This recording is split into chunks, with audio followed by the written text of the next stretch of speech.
Queridos, eu convido você a abrir a Bíblia no texto de Hebreus, capítulo 12. Carta aos Hebreus, capítulo 12.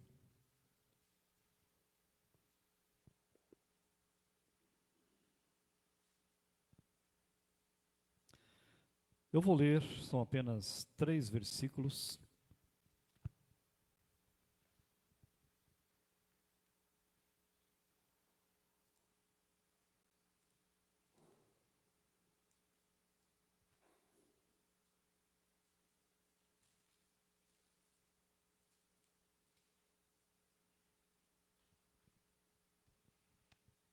Capítulo 12, queridos, de Hebreus, versículo 1, 2 e 3, diz assim a palavra de Deus. Portanto, também nós, visto que temos a rodear-nos tão grande nuvem de testemunhas, desembaraçando-nos de todo o peso e do pecado que tenazmente nos assedia, corramos com perseverança a carreira que nos está proposta, olhando firmemente para o autor e consumador da fé, Jesus, o qual, em troca da alegria que lhe estava proposta, suportou a cruz, não fazendo caso da ignomínia, da humilhação, né? E está sentado à destra do trono de Deus. Considerai, pois, atentamente aquele que suportou tamanha oposição dos pecadores contra si mesmo, para que não vos fatigueis, desmaiando em vossa alma. Queridos, eu quero compartilhar com vocês um pouco a esse respeito desse assunto tão importante, mas eu queria que você estivesse pensando comigo a respeito desse tema que eu propus aqui para conversar com os irmãos, tá bom? O tema é o seguinte: correndo a corrida que está diante de nós, tá bom?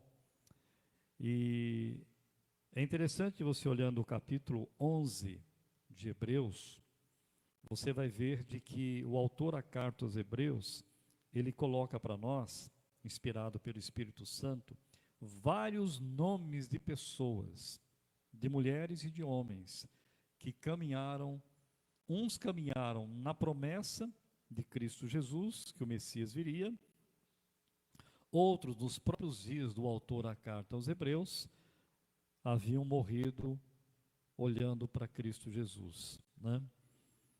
Agora, quando eu falo aqui, os pregadores falam autor à carta aos Hebreus, é porque nós não sabemos quem escreveu, tá bom? Então você fica perguntando, mas por que o pastor fala autor e não fala o nome? Porque eu não sei. E ninguém sabe.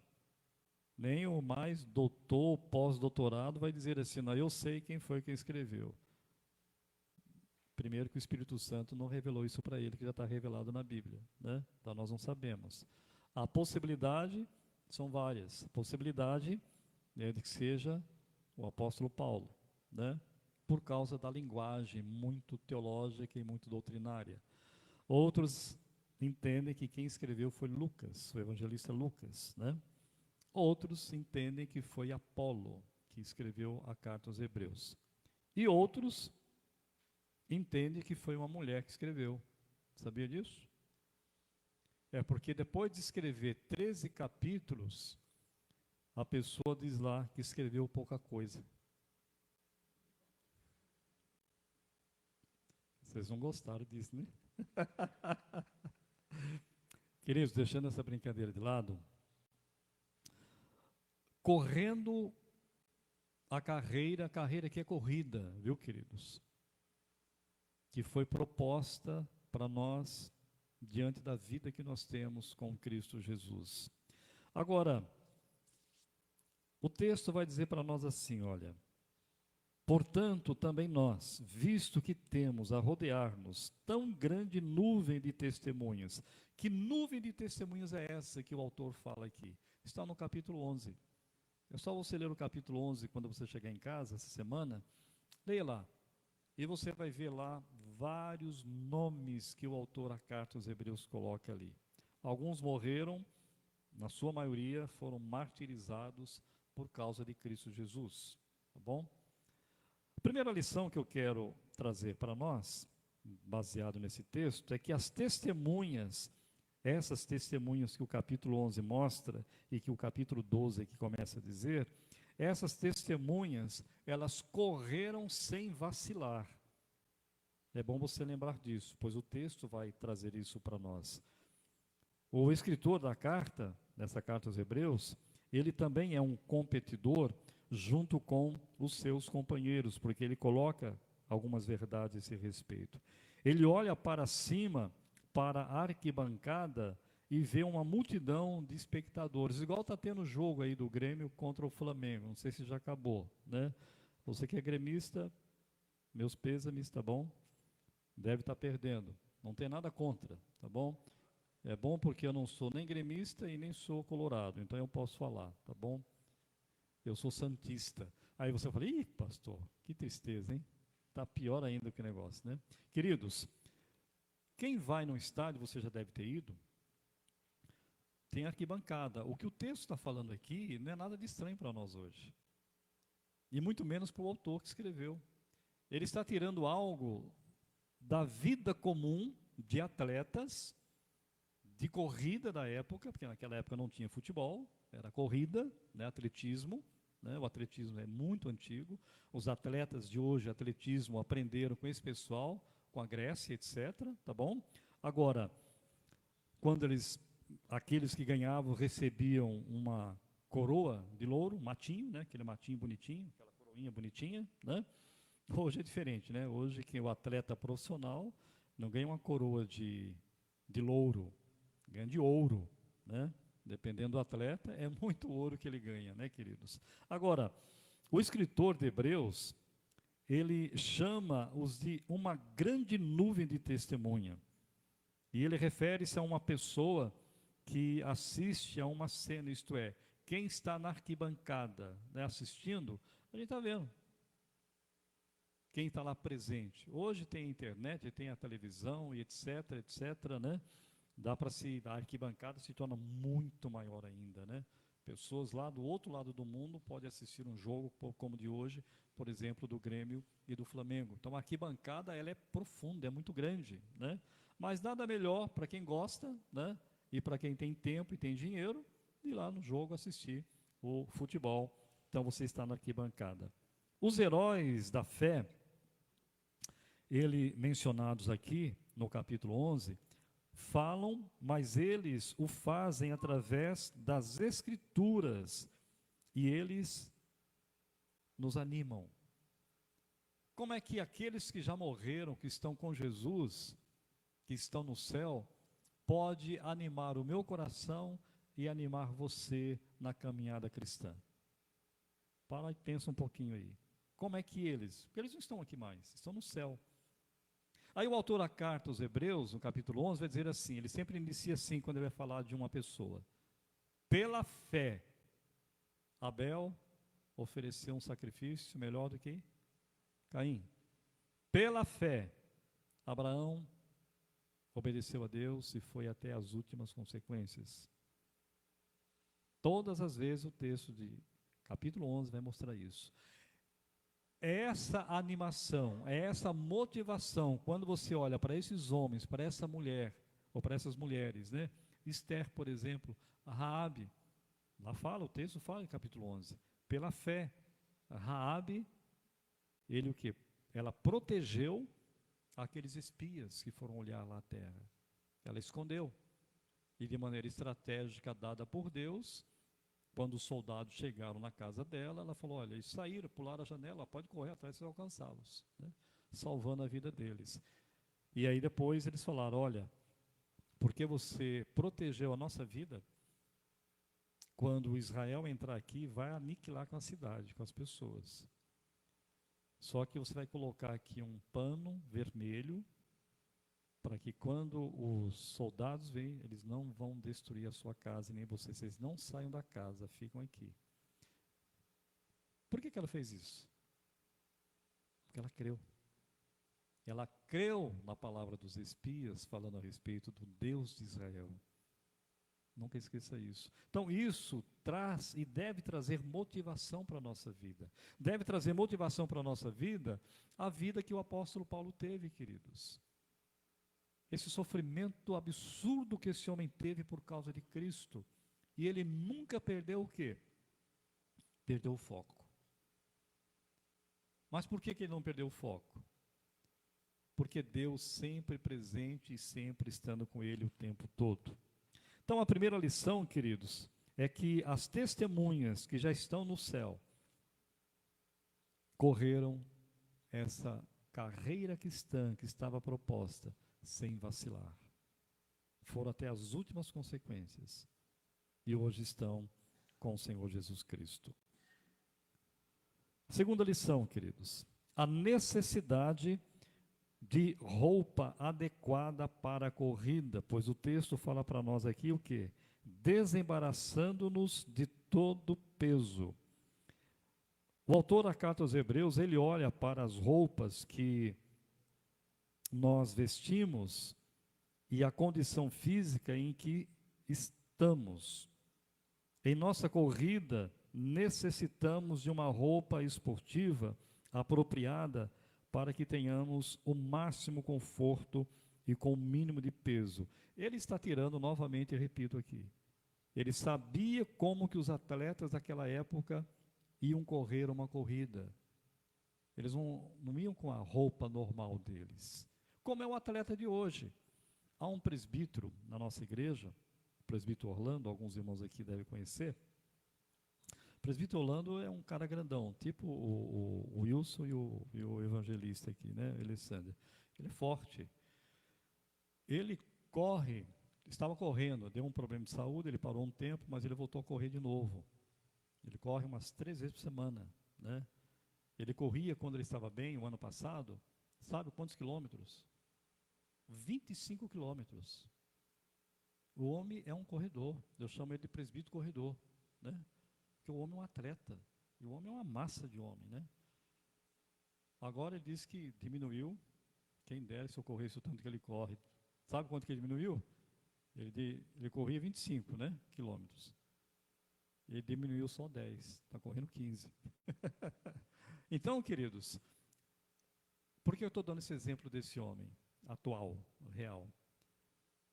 Porque ele não corre com a roupa normal que ele tem. Ele tem tênis especiais que corre. Um dia, conversando com ele sobre essa questão, eu não entendo nada disso, né? Ele falou, não, pastor, eu tenho um tênis especial, inclusive até caro, inclusive, né?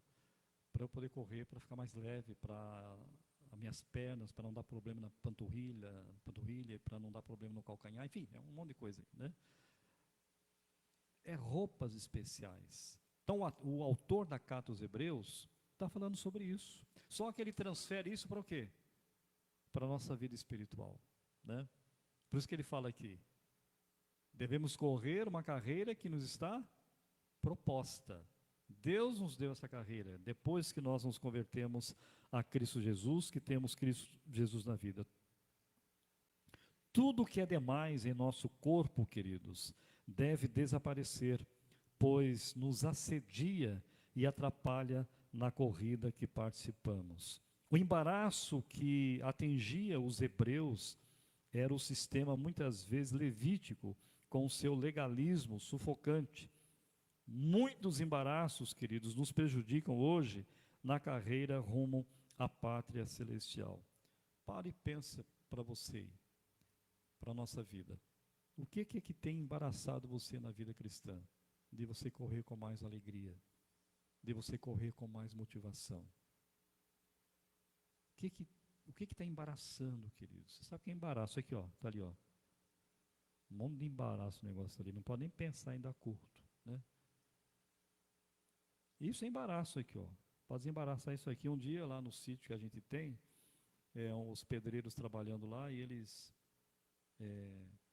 ainda bem, está sendo transmitido não, né? Está sendo? Então não vou nem falar o nome dele aqui, eu vou falar. Eles bagunçaram uma linha, aquelas linhas, né, que eles usam, que é a linha de pescar, né? Aquelas linhas de nylon, né? Mas, eu falei, eu não vou jogar isso aqui fora, né? E eu tentei desembaraçar aquilo lá, eu desisti. Não dá, né? Porque o embaraço complica, queridos. Então, quantas vezes nós, diz o texto, desembaraçamos de todo o peso. Quantas coisas muitas vezes nos embaraçam, queridos, na caminhada cristã. E às vezes a gente vai perdendo a motivação na vida cristã. Aí a gente, ao invés de assumirmos que nós permitimos embaraços na nossa vida, aí nós vamos culpando A, B, C e D. Nós aprendemos, e sabe com quem? Com Adão. Senhor, a mulher que o Senhor me deu, ela me fez e eu comi, me deu, eu comi. Vai para a mulher joga a responsabilidade para quem? Então o capeta que está aí, ó, Satanás aí está aí, me enganou e eu comi. Nós nos acostumamos a fazer isso, nós ocupamos A, B, C e D, né, queridos? Nós não assumimos a nossa responsabilidade. Isso nos embaraça às vezes, queridos. E tantas outras coisas, amados. Estou falando aqui de maneira simples e prática, para que isso fique marcado na nossa vida, que há muita coisa que nos atrapalha, queridos. É por isso que a gente precisa vir para a igreja. É por isso que a gente precisa ler a Bíblia o tempo todo, orar o tempo todo, queridos.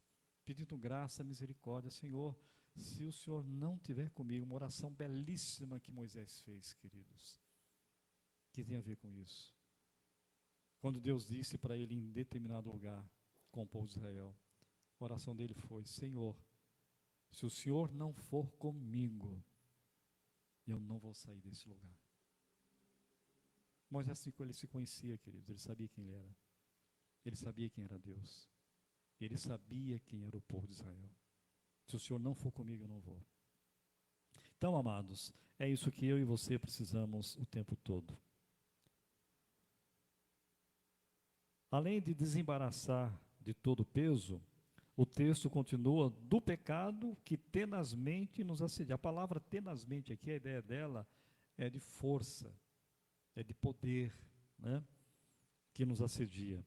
Quais são os impedimentos, queridos, que nos assediam?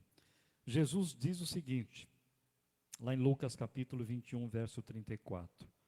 Acautelai-vos por vós mesmos, para que nunca vos suceda que o vosso coração fique sobrecarregado com as consequências da orgia, da embriaguez e das preocupações desse mundo, e para que aquele dia não venha sobre vós repentinamente como um laço. Você vai falar assim: pastor, eu não tenho orgia na minha vida e muito menos embriaguez. Tudo bem, eu também não tenho. Mas muitas vezes nós somos assediados pelo quê? Pelas preocupações deste mundo. Às vezes a nossa vida está muito assentada aqui nessa terra, queridos. Trabalhamos, estudamos, tanto compromisso que se tem, e a gente às vezes vai desanimando, vai ficando cansado.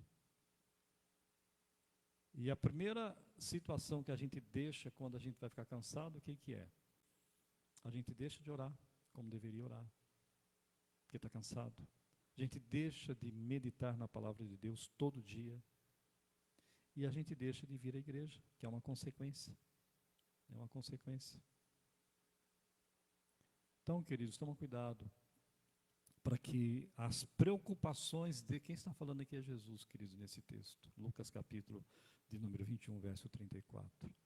Quantas preocupações nós temos, queridos? Quantas? Eu conheço alguns colegas pastores que se preocupam tanto com as situações dessa vida, fazem mestrado, fazem doutorado, fazem pós-doutorado, fazem, enfim, o tempo todo. Não sou contra isso, tá? Que eu já fiz, não sou doutor em coisa nenhuma, né? Que eu parei, que eu falei, puxa vida, eu acho que Deus já está me abençoando bastante pelo pouco que eu já tenho de conhecimento. Só que eu não paro de estudar o tempo todo. O tempo todo. Se você entrar na minha casa, você vai ver a biblioteca que eu tenho. Não é grande, mas é o suficiente para eu estudar e me preparar para o ministério o tempo todo. O tempo todo eu estou me aperfeiçoando em outras áreas da teologia. Agora, eu conheço colegas que não param de estudar, queridos, no sentido de faz mestrado, faz doutorado, faz pós-doutorado, vai para fora, vem para dentro e vai e tal. O tempo passa, queridos. Daqui a pouco você está com 60 anos e o ministério pastoral está onde? Volto a dizer, não sou contra isso, mas esse tipo de preocupação, eu não fiz doutorado, uma das razões é por causa disso. É muito pesado. Eu tenho um rebanho para cuidar. Eu não dou conta. Eu não vou me afundar nessas coisas. Não há necessidade. Porque isso vai me fazer mal. Queridos, cuidado com as preocupações dessa vida. Cuidado. Trabalhe sim, mas trabalhe o suficiente. Eu vejo que nós vivemos uma época, e você sabe disso tanto quanto eu, talvez até mais, que há determinadas profissões que as pessoas ficam o quê? Escravizadas. Você quer ver um exemplo? As pessoas que trabalham em shoppings, por exemplo. A pessoa não tem sossego, queridos. As pessoas que trabalham nessas redes grandes de supermercados. E tem uns ainda que abrem 24 horas. Meu Deus! Tem hora que eu comento com a Silvana, minha esposa, Silvana do céu, nem à toa que tem tanta gente estressada, tanta gente que já está doente emocionalmente, porque a pessoa não descansa. Quando vai descansar é um dia da semana, aí no dia da semana ela tem um monte de preocupação que ela tem na vida dela, essa pessoa. Percebe? Então, e tem muito crente que entra nessa daí. Ah, pastor, não precisa trabalhar. Sim, querido, precisa trabalhar. Peça a Deus, se você tem esse tipo de vida assim, para Deus te dar um emprego um pouco mais tranquilo. Se prepare para isso. Não é proibido e não é pecado, pode ter certeza. Isso é se preocupar com a sua vida emocional, física e espiritual, queridos. Nós devemos o quê? Desembaraçar de todo peso. E depois o texto vai falar, e do pecado que tenazmente nos assedia. Paulo instrui, o apóstolo Paulo, ele diz assim: agora, porém, despojai-vos igualmente de tudo isto: ira, indignação, maldade, maledicência, linguagem obscena. O que é linguagem obscena? É palavra torpe, é palavrão. Como é triste ver um crente falar palavrão, queridos. Você já deu alguma topada aí, machucando o dedo? Deu, né? Não dá vontade de falar um palavrão? Você não fala porque você é crente em Jesus, né? Mas que dá vontade, dá. Agora, o que o toco tem culpado com isso? Toco não tem nada a ver com isso, muito menos meu dedão. Eu é que nem cheguei. Agora, estou falando de maneira bem simples, porque nessas coisas, e há muito mais, as pessoas têm hábito, porque trabalha com muita gente que não tem a visão bíblica, ouve o tempo todo palavrão. Ouve o tempo todo palavra torpe. Eu sei disso, queridos.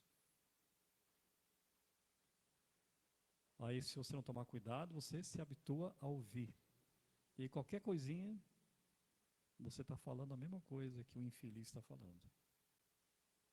Deus se agrada disso? Claro que não, né, queridos? Então, Paulo está dizendo aqui, para nós tomarmos cuidado. O pecado, queridos, embaraça a nossa carreira cristã, assim como uma roupa inadequada embaraçava um corredor nos tempos antigos. Coloque este impedimento de lado, diz o escritor de Hebreus. Livremo-nos de tudo aquilo que nos atrapalha ou nos faz lentos, especialmente aqueles pecados que nos envolvem tão apertadamente e nos faz cair. Temos que estar atentos. Então, queridos, a primeira lição que eu já coloquei aqui para estar encerrando, a primeira lição é que as testemunhas correm sem vacilar. A segunda lição, queridos, é de que a necessidade de nós termos roupas adequadas para a corrida na vida cristã. E a terceira lição, devemos correr com perseverança a carreira que nos está proposta, que é muito claro no texto. E aqui, o texto vai trazer para nós exatamente isso, queridos. Que nós devemos fazer o quê? faz-nos lembrar das palavras de Paulo: combati o bom combate, encerrei a carreira e guardei a fé. Paulo falou essas palavras, queridos, no fim de sua vida, quando ele sabia que ele estava exatamente pronto para morrer. Ele fala para Timóteo que ele estava sendo oferecido como libação. A palavra libação ele oferta em sacrifício ao nosso Deus. Ele sabia. Humanamente não tinha por que ele estar preso. Não tinha por quê. Estava preso por causa de Cristo Jesus. Por causa que ele se entregou de tal maneira, correndo a carreira que lhe estava proposta. E ele não abriu mão disso. Nós, os competidores, queridos, devemos correr com perseverança. Nosso objetivo é chegar à linha final. Mas enquanto corremos neste percurso proposto por Deus a nós, precisamos manter os olhos fixos em Jesus. Ele nos encoraja a perseverar a corrida. Por isso que tem uma doutrina preciosa da igreja presbiteriana, das igrejas de fé reformada, a perseverança dos santos, ou a perseverança dos salvos. É uma doutrina tremenda. Se você nunca estudou sobre a perseverança dos santos, precisa. Quem nos faz perseverar não é a sua competência, nem a sua capacidade. Quem faz nos perseverar, olhando para o autor e consumador da fé, se chama Espírito Santo que habita em nós. Que se não fosse isso, meu amado irmão, minha amada irmã, nós não estaríamos aqui. Pode ter certeza disso. Porque os embaraços, o peso do pecado, nos atrapalha absurdamente correr essa carreira cristã. Mas o Espírito Santo, como já fomos chamados para a salvação, fomos eleitos para ser salvos, esse Espírito Santo nos move o tempo todo nessa caminhada, olhando para Jesus. Olhando firmemente para o alvo, queridos, que é Jesus Cristo. E hoje, como tem várias situações que querem tirar o nosso alvo de Cristo Jesus, o nosso olhar de Cristo Jesus, muita coisa. Jesus Cristo, nós já cantamos aqui, inclusive, ele é o autor da nossa salvação, que como precursor entrou no santuário celestial, rasgando o véu, né, para que você e eu pudéssemos ter acesso a esse novo e vivo caminho, que o texto bíblico vai falar sobre isso. Paulo encoraja a igreja dos Filipenses quando ele diz que Deus, que começou boa obra em nós, sabe o quê? Há de completá-la até a vinda de Cristo Jesus. Está lá em Filipenses capítulo 1, verso 6. Portanto, queridos, vamos olhar firmemente a Jesus. A alegria que lhe estava proposta. E o texto vai adiante falando sobre essa questão. Considerai, o texto vai terminando dessa forma, atentamente aquele que suportou tamanha oposição dos pecadores. Já parou para pensar nisso, queridos? Liturgicamente, hoje começa a última semana na vida de Jesus, do ministério dele público. Exatamente hoje. Por isso que é Semana Santa, né? Que é chamada Semana Santa aí, né? Sexta-feira que vem, sábado e domingo. Domingo lá na igreja nós vamos ter um culto às 7h30 da manhã. Depois vamos ter um café. Se você quiser estar conosco lá, é muito bem convidado, tá bom? Agora, o texto fala para nós que Jesus Cristo, aquele que suportou tamanha oposição dos pecadores contra si mesmo, para que não vos fatigueis desmaiando em vossa alma. Isto é, o autor, a carta aos Hebreus, está colocando Jesus Cristo numa situação tão complicada, ele sendo o próprio Deus, se humilhou de tal maneira, nós não temos condições jamais de sofrer o que Jesus Cristo sofreu. Que ele sofreu por causa do meu pecado e do seu pecado. e foi morto como um dos maiores assassinos da época. Mas ressuscitou, ele está vivo. Então, o exemplo maior que o autor da carta aos Hebreus, ele diz: considerai, olha o que Jesus passou por tua causa, por causa da igreja dele, quando ele disse: eu edificarei a minha igreja, e as portas do inferno não prevalecerão contra ela. Queridos, para encerrar aqui, algumas aplicações para a nossa vida. Primeiro, não esqueça, queridos, que você e eu, a Igreja de Cristo, não está sozinho na corrida cristã. Temos uma nuvem de testemunhas. Nós sentimos como o profeta Elias, muitas vezes, que reclamou e disse para Deus: Senhor, mataram todos o pessoal, os profetas, só eu fiquei. O que é que Deus disse para Elias? Ô Elias, eu reservei 7.000 joelhos que não se dobraram a Baal. Você não está sozinho. Então não esqueça isso, queridos.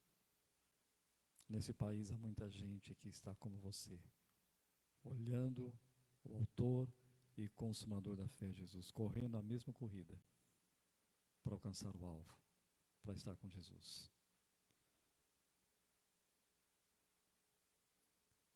Para correr a corrida, queridos, que Deus tem nos dado, nós devemos colocar de lado tudo o que nos atrapalha.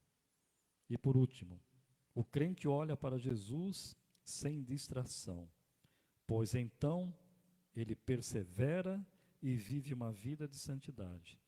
Então ele progride ao passo que corre na pista da santificação, com profundo amor, com uma fé firme, com esperança de um novo céu, de uma nova terra, onde receberemos o quê? A coroa dada por Deus. Que Deus nos abençoe. Amém, queridos? Vamos orar. Senhor, nós bendizemos o Teu nome pela Tua palavra, que sempre mexe com a nossa vida, que impacta o nosso coração. Senhor, há muita coisa que tem embaraçado a nossa vida, há muito pecado que precisa ser afastado da nossa vida, Deus. Tem misericórdia. Que essa igreja venha crescer em número, ó Deus. Que muita gente possa estar aqui cultuando o Teu nome, para correr a carreira como nós estamos correndo. Carreira essa que o Senhor nos deu. Dá-nos uma vida de santidade. Vivemos num mundo, ó Deus, muito difícil, uma sociedade pervertida por causa do pecado. Mas o Senhor nos colocou aqui para sermos luz, para sermos sal. Dá-nos estratégias, dá-nos o poder vindo dos altos céus, para nas oportunidades falarmos da beleza de Cristo Jesus. No nome de quem nós oramos. Amém.